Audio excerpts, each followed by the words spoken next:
بسم الله الرحمن الرحيم. هل ينظرون إلا أن يأتيهم الله في ظلل من الغمام والملائكة وقضي الأمر وإلى الله ترجع الأمور. صدق الله العظيم. آج ہمارا یہ سبق 39واں غالباً سبق ہے.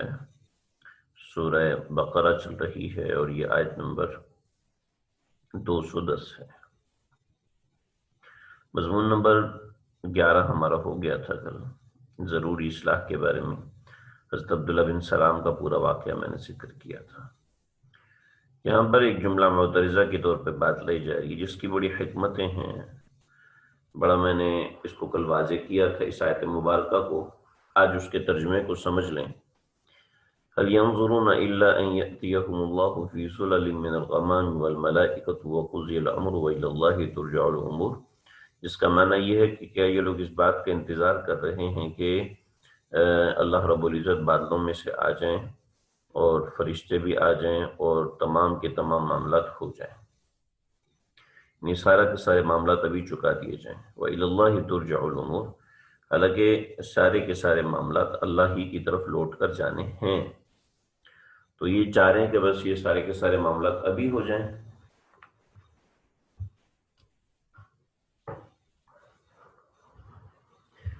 یہ ان کی بے وقوفی ہے، یہ ان کی طرف سے غلط بات ہے. اس میں اشارہ بھی ہے ایک حدیث کی طرف. نبی اکرم صلی اللہ علیہ وسلم نے فرمایا کہ قیامت کے دن ایک طویل روایت ہے، بڑی لمبی حدیث ہے. حضرت ابو ہریرہ رضی اللہ تعالیٰ عنہ نے اس کو نقل فرمایا ہے نبی اکرم صلی اللہ علیہ وسلم سے.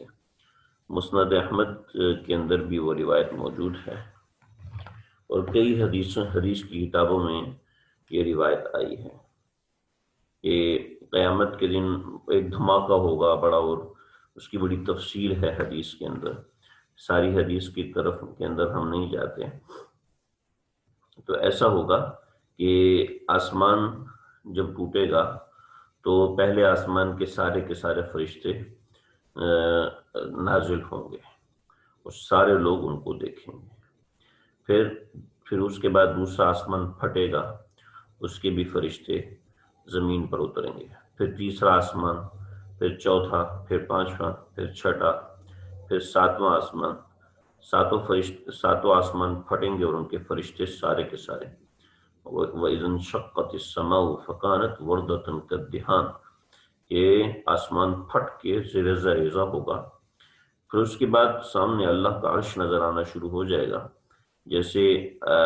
جیسے آسمان ہمیں نظر آ رہا ہے ایسے اللہ کا عرش نظر آئے گا. وَجَاءَ رَبُّكَ وَالْمَلَكُ صَفًّا صَفًّا، فرشتے اپنی صف بنا لیں گے. اور اسی طریقے سے پھر اللہ رب العزت اپنے عرش سے نازل ہوں گے اور اس کے ساتھ 8 فرشتے ایسے ہوں گے جو اللہ کے تخت کو اٹھائے ہوئے ہوں گے. اور وَيَحْمِلُ عَرْشَ رَبِّكَ فَوْقَهُمْ يَوْمَئِذٍ ثَمَانِيَةٌ، 8 فرشتے اٹھائے ہوئے ہوں گے. اور وہ اتنے بڑے فرشتے ہیں کہ ان کی ٹھوڑی سے لے کے پیشانی تک کا فاصلہ اتنا زیادہ ہے جتنا زمین سے لے کے آسمان تک کا فاصلہ ہے. پھر اللہ رب العزت تشریف لائیں گے، اور جب اللہ تشریف لائیں گے تو فرشتے سارے کے سارے اللہ کی تسبیح کے اندر مشغول ہو جائیں گے. اور بڑی عجیب تسبیح بتائی، سبحان ذی الملک والملکوت، سبحان ذی العزت والجبروت،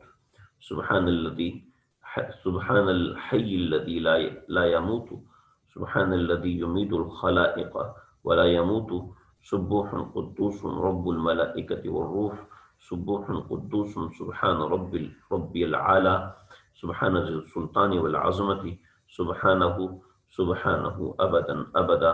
اسی طریقے سے اور بھی میں نے یہ تسبیح تراویح سے ملتی جلتی ایک تسبیح ہے جو کہ مختلف کتابوں میں منقول ہے، مجھے صحیح سے یاد نہیں ہے، بس یہی ملتے جلتے الفاظ ہیں غالباً.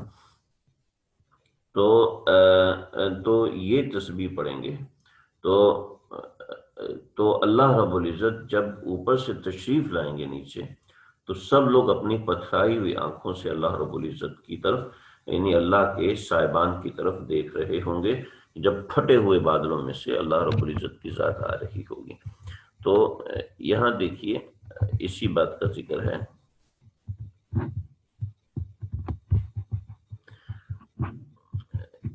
کہ هل ينظرون کیا یہ اس بات کا انتظار کر رہے ہیں الا ان ياتيهم الله في ظلال من الغمام کہ بادلوں کے صاحبان کے اندر سے اللہ کی ذات جب آئے گی والملائکہ اور فرشتے آ جائیں گے وقضی الامر کہ یہ معاملہ ان کے ساتھ ہو جائے تو ابھی ابھی ہو جائے. وَإِلَى اللَّهِ تُرْجَعُ حالانکہ سارے معاملات اسی قصے کی طرف لوٹ کر جانے ہیں تو یہ لوگ ابھی اس کا کیوں انتظار کر رہے ہیں. تو یہ جملہ معترضہ کے طور پر ایک بات تھی. جملہ معترضہ کے اندر بے شمار باتیں ہیں، بہت سی چیزیں ہیں. اللہ کرے میں سمجھا پا رہا ہوں اور اللہ کرے کہ دلچسپی جو بھی آپ حضرات کی ہے اللہ کرے یہ برقرار رہے. کسی کے ذہن میں اس طرح کی بات آ سکتی ہے کہ جو اللہ رب العزت یہ لوگ چاہ رہے ہیں کہ دنیا کے اندر یہ ایسا ہو جائے کہ آسمان پھٹے اور اللہ تعالیٰ ہمارے سامنے آ جائیں تو ہم اللہ کو ابھی دیکھ لیں تاکہ سارے کے سارے معاملات ابھی ہو جائیں. تو کیا ہی اچھا ہوتا کہ اللہ کی ذات اپنے آپ کو دکھا دیتی تاکہ انسان کا یقین اور پختہ ہو جاتا اور انسان صحیح دل لگا کے عبادت کرتا. تو اس کا جواب یہ نہیں ہے کہ ایسا کر لینا چاہیے. وجہ یہ کہ یہ سوال صرف عقلی ہے اور ہماری عقل سب کچھ نہیں ہے. یاد رکھیے ہماری عقل نے ہوا کو تابع تو کر لیا، ہماری عقل نے پانی کو تابع تو کر لیا، ہماری عقل نے دنیا جہاں کی مشینری بنا لی، لیکن ہماری عقل سب کچھ نہیں ہے. یاد رکھیے گا. بڑی اہم بات بتانے لگا ہوں. علم حاصل کرنے کے لیے ہم اپنے حواس کو استعمال کرتے ہیں، کانوں کو استعمال کرتے ہیں، زبان کا استعمال کرتے ہیں، ناک کا استعمال کرتے ہیں، آنکھوں کا استعمال کرتے ہیں، ہاتھوں کا استعمال کرتے ہیں. علم حاصل کرنے کے لیے ہم ان حواس خمسہ کا استعمال کرتے ہیں. یہ 5 حواس ہیں. یعنی آنکھوں کے ذریعے سے ہم دیکھ کے پہچان لیتے ہیں یہ کس رنگ کا ہے، یہ کیا لکھا ہوا ہے اور یہ کتنا زیادہ لکھا ہوا ہے، کتنا کم لکھا ہوا ہے. آنکھوں کے ذریعے سے. ہاتھ کے ذریعے سے لکھ کے ہم علم حاصل کرتے ہیں. کان کے ذریعے سے سن کر ہم علم حاصل کرتے ہیں. اسی طریقے سے زبان کے ذریعے سے بول کر ہم علم حاصل کرتے ہیں. جی ایسے اور بہت سے معاملات ہیں تو ہم علم حاصل کرتے ہیں. تو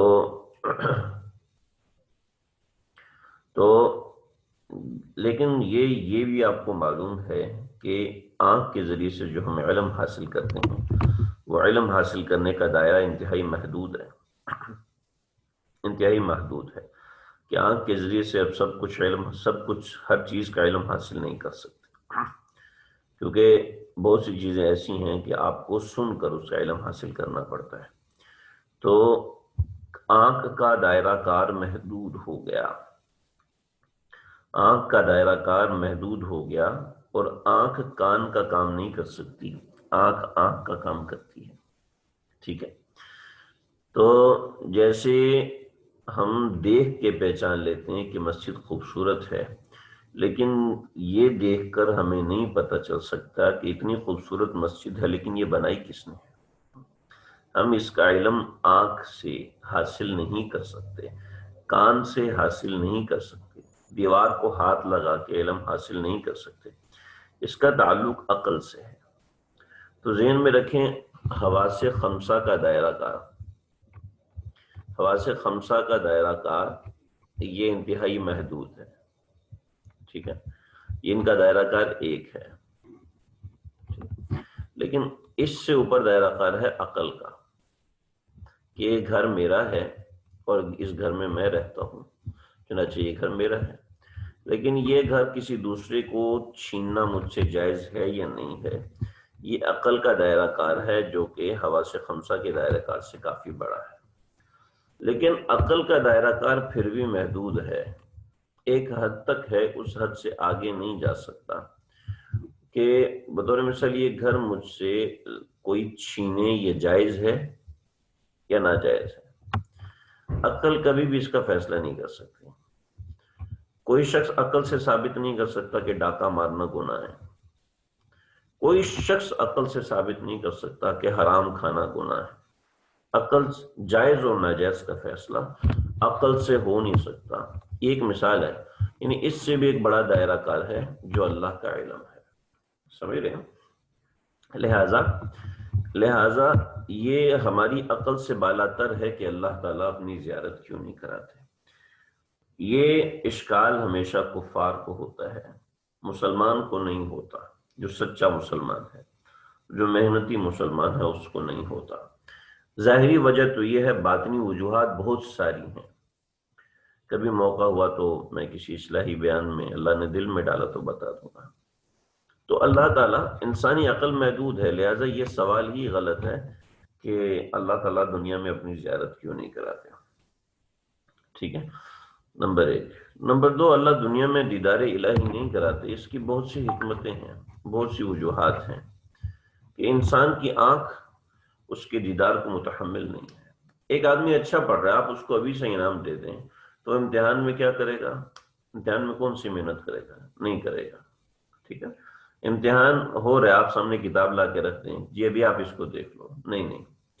تو اللہ پر ایمان لے کے آنا یہ ایک امتحان ہے، ٹھیک ہے، یہ ایک امتحان ہے، اور امتحان کے اندر ہر چیز سمجھائی نہیں جا سکتی، صرف نتیجے پہ محمول رکھی جاتی ہے۔ اس طرح کی اور بھی بہت سی باتیں ہیں۔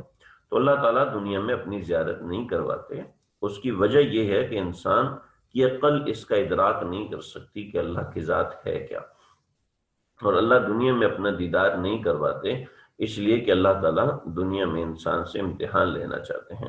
اور تیسرا، اللہ تعالیٰ دنیا میں اپنا دیدار نہیں کراتے، اس کی بہت سی ایسی وجوہات ہیں جو ہم سمجھ نہیں سکتے، ہماری عقل سے بالاتر چیزیں ہیں یہ۔ تو یہ 1 2 3 باتیں ہیں اس کے اندر ذہن میں رکھنے، غالباً 2 ہی باتیں ہیں، میں نے 3 نکات میں لکھی ہیں، تو 2 باتیں، انسانی عقل محدود ہے، اللہ کا ادراک نہیں کر سکتی، انسان کی نظر محدود ہے، اللہ کو دیکھ نہیں سکتی دنیا کے اندر، اور اللہ رب العزت یہاں پہ امتحان لینا چاہتے ہیں، اس لیے اپنا دیدار نہیں کرایا۔ لیکن آگے اللہ رب العزت نے اپنے دیدار کے بارے میں نشانیاں، اپنی ذات کے بارے میں نشانیاں ایسے رکھی ہوئی ہیں، جیسے اس وقت آپ لوگ اپنے گھروں میں بیٹھے ہوئے ہیں، بیشتر پاکستان کے لوگ ہیں، چند ایک امریکہ کے، چند ایک دوسرے ممالک کے، دبئی کے ہیں، تو ہمارے ہاں شام کا وقت یا رات کا وقت ہو چکا ہے، ٹھیک ہے، جو ہم سے پیچھے ٹائم رکھتے ہیں ان کے پاس ابھی شام کا وقت ہو رہا ہے، جو دوسرے ملکوں میں ان کے پاس دن کا وقت ہو رہا ہے، لیکن کمرے کے اندر بیٹھ کے ان کو پتہ چل رہا ہے کہ ابھی دن ہے، کمرے کے اندر بیٹھ کے پتہ چل رہا ہے ابھی رات کا وقت ہو چکا ہے۔ یہ کون بتا رہے جی؟ کس نے بتایا؟ اماں نے بتایا؟ ابا نے بتایا؟ کس نے بتایا؟ بہت سی ایسی نشانیاں ہیں جس سے خود بخود سمجھ میں آ جاتی ہے کہ ابھی دن کا وقت ہے، بہت سی ایسی نشانیاں ہیں جیسے کہ روشنی ہے، بہت سی ایسی نشانیاں جس سے پتہ چلتا ہے رات کا وقت ہے، جس سے کہ شور کم ہو گیا، آج عشاء کی اذان ہو رہی ہے، ایسے ہی اس نوعیت کے معاملات ہو رہے ہیں جس سے پتہ چل گیا کہ یہ عشاء کا وقت ہے، یہ رات کا وقت ہے، تو اب وہ چہل پہل باہر محسوس نہیں ہو رہی، یہ نشانی ہے کہ اب رات کا وقت ہے، اس کے لیے کسی دلیل کی ضرورت نہیں۔ ایسی اللہ رب العزت نے دنیا کے اندر ایسی بہت سی نشانیاں رکھی ہیں کہ جس سے پتہ چل جاتا ہے کہ اللہ کی ذات کا وجود ہے۔ امید ہے بات سمجھ میں آ گئی ہوگی۔ سل بنی اسرائیل، آگے مضمون نمبر 12، باب نمبر 12، مضمون نمبر 10 کا ابواب البر کا 12واں حصہ۔ چنانچہ اللہ رب العزت نے انہی نشانیوں میں سے کچھ نشانی، ربط امیدہ سمجھ میں آگے ہوگا۔ سل بنی اسرائیل، بنی اسرائیل سے سوال کریں، کم آتیناہم من آیۃ بینہ، کہ کتنی نشانیاں ہم نے ان کو دی ہیں، ومن یبدل نعمت اللہ من بعد ما جاءتہ، اور جو اللہ کی نعمتوں کو ان کے آنے کے بعد بدلے فإن اللہ شدید العقاب، تو اللہ تعالیٰ سخت عذاب دینے والے ہیں۔ او ہو انا للہ و انا الیہ راجعون۔ میں آگے کا بنا ہی نہیں سکا، مجھے یاد ہی نہیں رہا کہ آگے نہیں ہے۔ میں اپنے ایگزام میں نے پورے 2 پارے اس میں ڈالے ہوئے تھے، خیر وہ میں آگے بنا نہیں سکا، لہذا آج کا سبق اتنا ہی ہوگا۔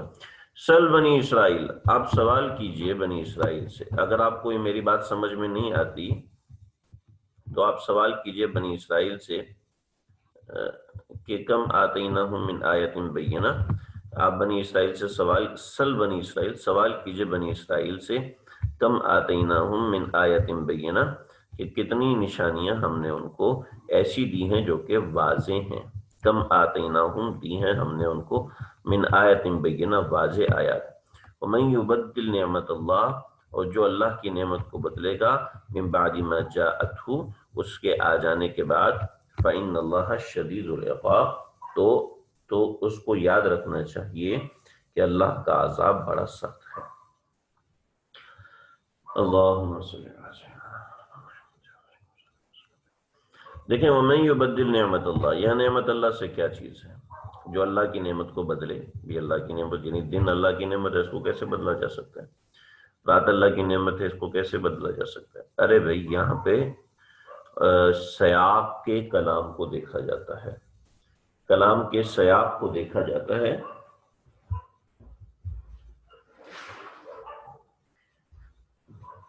یعنی کلام کے آگے پیچھے دیکھا جاتا ہے کہ کلام کے آگے پیچھے کیا ہے۔ اوپر من آیت بینہ، واضح نشانی، اللہ کے وجود کی واضح نشانی ہے۔ تورات بھی اللہ نے دی ہے ان کو، انجیل بھی اللہ نے ان کو دی ہے، اس کے اندر واضح نشانیاں ہیں اللہ کے وجود کی، رسول اللہ صلی اللہ علیہ وسلم کی رسالت کی، رسول اللہ صلی اللہ علیہ وسلم کے پیغام کی۔ ومن یبدل نعمت اللہ من بعد ما جاءتہ فإن اللہ شدید العقاب، تو اللہ تعالیٰ سخت عذاب دینے والے ہیں۔ تو جو اللہ تعالیٰ کی نعمتوں کو بدلے گا اللہ تعالیٰ اس کو سخت عذاب دیں گے۔ تو یعنی جو اللہ کی نشانیاں، یعنی جو اللہ کے احکامات میں تحریف کرے گا، جو اللہ کے احکامات کو اپنی طور پہ بدلے گا، تو اس کے لیے اللہ رب العزت سخت پکڑ رکھی ہے، سخت عذاب کی پکڑ رکھی ہے۔